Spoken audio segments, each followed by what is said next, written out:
सम्मानित मंच, मेरे बुजुर्गों, नौजवान साथियों, प्यारी माताओं, बहनों, मुझसे पहले सभी वक्ताओं ने अपने अपने हिसाब से जो भी समस्याएं वो आपके बीच में रखी हैं। आप लोगों ने बड़े मेहनत से मकान खरीदे, सिर्फ क्यों खरीदे? आदमी गांव से शहर की तरफ क्यों आता है? उसके अंदर दो ही लालच होते हैं। एक होता है कि सुविधाएं मिले और दूसरा होता है बच्चों को अच्छी शिक्षा मिले। आपने मकान तो खरीद लिए, हमारे हाथ में होते लोन पे कर्ज लेके अपनी मेहनत से, लेकिन पिछली 10 साल की सरकार ने कोई भी काम नहीं किया।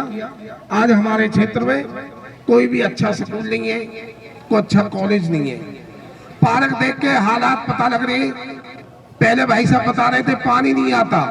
आप ये बताओ, जो सरकार पानी भी नहीं दे सकती, भला वो और सुविधा क्या देगी?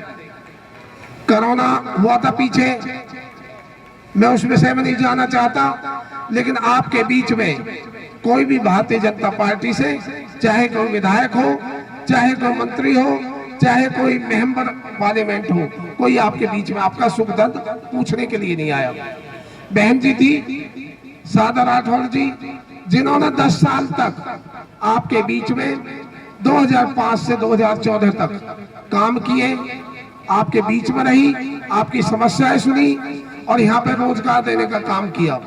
आज जितने भी बल्लभगढ़ विधानसभा में काम हुए वो बहन जी की देन है। चाहे आप सड़क की बात करें, चाहे आप सीवरेज की बात करें, चाहे आप रोजगार की बात करें। आज आपके बीच में लोकसभा का चुनाव है, 2 आदमी आपके बीच में, एक भारतीय जनता पार्टी से है और एक कांग्रेस से है। दोनों में अलग अलग बहुत ज्यादा अंतर है। एक आदमी है जिसको 10 साल से आप वोट देते रहे, कृष्णपाल गुर्जर को, बीजेपी के उम्मीदवार को। फरीदाबाद के लोगों में एक ये लालच था कि हम ऐसे एमपी को बनाए जो पढ़ा लिखा हो। आपने पढ़े लिखे आदमी को वोट दी, वो भारत सरकार में जाके मंत्री बना। हम क्यों देते हैं वोट?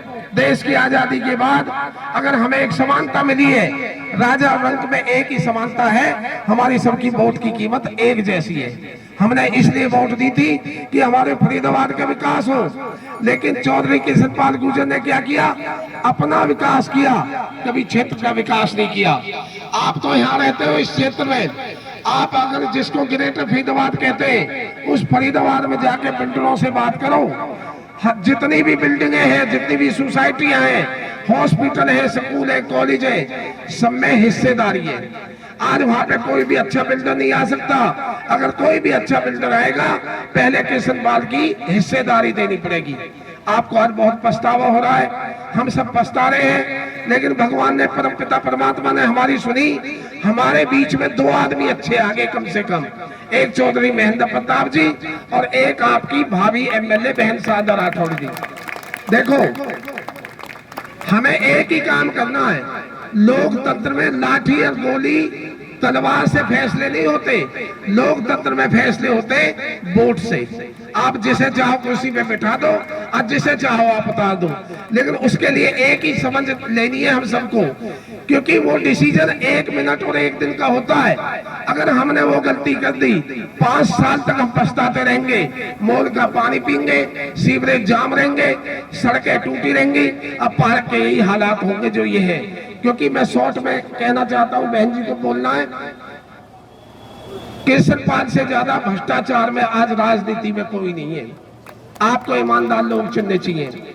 आज मैं आपको विश्वास करना मेरी बात को, वैसे मैं भी नेता हूं, मुझे शर्म लगती है बात कहते हुए।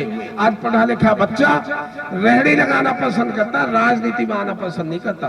क्योंकि लोग राजनीति में आते हैं, मीठी मीठी बात करते हैं, भाषण बहुत अच्छे देते हैं, और जब आपकी वोट से उसको कोई ताकत मिल जाए तो वो आपको पहचानने से मना कर देते हैं। आज कृष्णपाल गुर्जर के पास कोई जाता है और ये जाके कहते हैं मैं जनता कॉलोनी है, वहां से आया हूं, मेरे काम है, तो पहली बात तो पहचानेगा नहीं। अभी सरदार जी बात कर रहे थे कि इन्होंने बीजेपी में बहुत काम किया है। अगर बीजेपी के लिए किसी ने 10 साल काम भी किया है और उस आदमी के पास कोई चला जाए, पहचानता नहीं है, आप जब बताओगे तो वो कहता मैंने कौन सी मुझे वोट दी है। आप कहोगे जी वोट दिए, कह रहे तेने मुझे वोट नहीं दी, तेने बीजेपी की और मोदी को वोट दिए। आप एक बार बताओ, आप बहन जी को जानते हो, राहुल गांधी को? बताओ भाई, आप तो बहन जी को जानो ना। तो वोट उसे देनी चाहिए जो आपका वोट का आदान प्रदान सम्मान करे। ये सम्मान कैसा है? जब आपने अभी बहन जी के माला डाली तो आपने एक चीज नोट करी होगी, आपका सीना चौड़ा था, सीधे खड़े थे और बहन जी झुक के आपकी माला का आदर भाव कर रही थी। ऐसे आदमी को वोट दो। ऐसे आदमी को वोट देने क्या मतलब है? जिसको आप वोट दे दो वो पहचाने ना। चौधरी महेंद्र प्रताप जी पिछले करीब मुझे लगे, मेरा तो जन्म भी नहीं हुआ, मैं तो उनके पोते के समान हूँ। हमारे उनके तो संबंध बाबा के समय से थे। जो चौधरी नेतराम जी थे उनके फादर, मेरा जन्म नहीं हुआ जब से वो राजनीति में है। वो ईमानदार है। वो 5 बार यहाँ से विधायक बने, 2 बार मंत्री बने, साथ साथ उनके मंत्रालय रहे।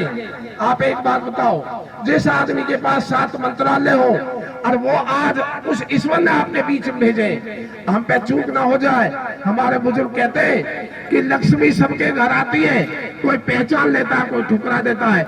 आज स्वयं हमारे पास सरकार चल के आई है। अगर हमने 2 गलती कर दी, एक गलती 25 मई को और 4 महीने बाद फिर हरियाणा विधानसभा के चुनाव होने, हमें 2 ही तो काम करने, बाकी काम चौधरी महेंद्र प्रताप जी और बहन शारदा राठौड़ करेंगी। हमारी कोई जिम्मेवारी नहीं है। हमारी सिर्फ एक ही जिम्मेवारी है, चौधरी महेंद्र प्रताप जी को 25 मई को ज्यादा से ज्यादा वोटों को जिताएं। देखो, जब एमपी भी हमारा होगा